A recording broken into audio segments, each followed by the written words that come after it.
अस्सलाम वालेकुम।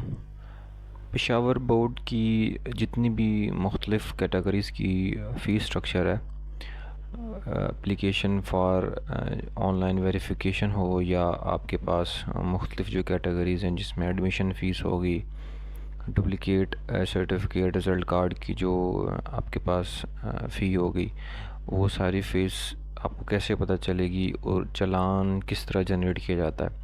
ठीक है, इसके बारे में कंप्लीट जो है वो मालूमात आपको दी जाएंगी इस वीडियो में।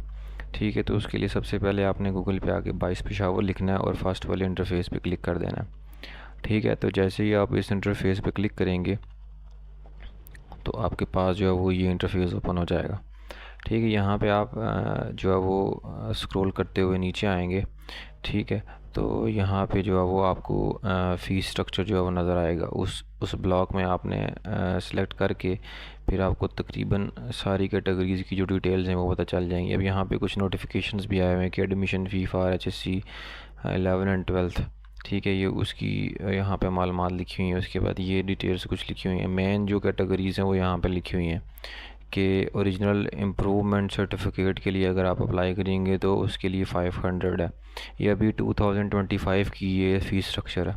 इसके बाद जो है वो हर साल इनकी रिवाइज़ की जाती है, तो ये सारा चेंज भी होता है। ठीक है, इसके बाद डुप्लिकेट ओरिजिनल सर्टिफिकेट की 1000 है, रिवाइज रिन्यू सर्टिफिकेट की 600 है। ये एक पर डॉक्यूमेंट की फ़ी होती है। ये मतलब अगर आप मैट्रिक के लिए अप्लाई करें तो 9th का एक डॉक्यूमेंट की एक फ़ीस होगी किसी भी क्लास के लिए अप्लाई कर रहे हैं।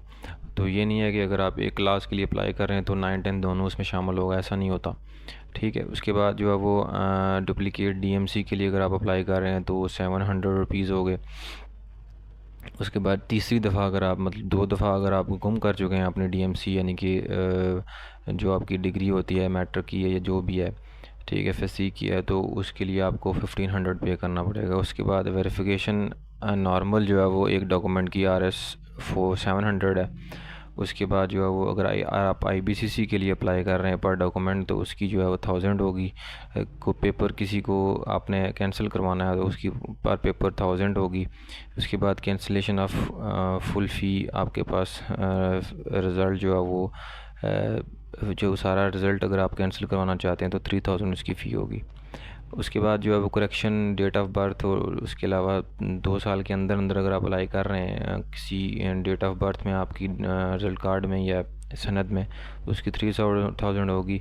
उसके बाद अगर आपने एग्ज़ाम सेंटर जो है वो उसकी फ़ी पे करनी है, उसके मतलब सॉरी, अगर आपने अपने इंस्टीट्यूट के अंदर एग्ज़ाम सेंटर बनाना है तो ये उनके लिए है जो इंस्टीट्यूट वाले हैं, मतलब जो इंस्टीट्यूट जिन लोगों ने स्कूल खोले हुए हैं उनके लिए। ठीक है, उसकी फ़ी जो है ये 80,000 लिखी हुई है यहाँ पे। उसके बाद रीटोटलिंग यानी कि जब आप पेपर की मार्क्स अगर आपके कम हों अब उसके लिए अप्लाई करते हो, ठीक है, तो रीटोटलिंग की फ़ी जो है वो 600 है। उसके बाद आपके पास UFM जो अपील करते हैं आप किसी भी कोई किसी भी सेक्टर में अगर आप किसी भी आपको किसी भी फ़ीस या किसी भी एग्ज़ाम से रिलेटेड किसी भी जगह पे कोई एतराज़ है तो आप उसके लिए अगर अप्लाई करते हैं अगेन तो उसकी फ़ी 1500 फ़ी है। उसके बाद ग्रेस मार्क्स के लिए अगर आप अप्लाई करते हैं तो 300, माइग्रेशन सर्टिफिकेट के लिए 1000 है। उसके बाद डुप्लिकेट माइग्रेशन सर्टिफिकेट के लिए भी 1000 है। या कोई वर्ड्स वावल की करेक्शन करवानी है, स्पेलिंग करेक्शन करवानी है, ठीक है, तो पर डॉक्यूमेंट की वो आपके पास 2000 फ़ी होगी। उसके बाद डेट ऑफ़ बर्थ अगर आप चेंज करवा रहे हैं किसी कोर्ट की तरफ से केस करके, बहुत सारे इश्यूज़ होते हैं जिसकी वजह से लोग चेंज करवाते हैं, तो उसकी फ़ीस जो है वो 3000 है। उसके बाद अगर आप लोग जो है वो उसके बाद फादर नेम या स्कूल रिकॉर्ड से आपने फादर नेम या अपने नेम में चेंजिंग करवानी है तो उसकी भी 1000 फ़ीस है। उसके अलावा कुछ यहाँ पे कोर्ट केसेस के अलावा न्यूज़पेपर के अलावा यहाँ माइनर करेक्शन बाय न्यूज़पेपर की भी बात लिखी हुई है।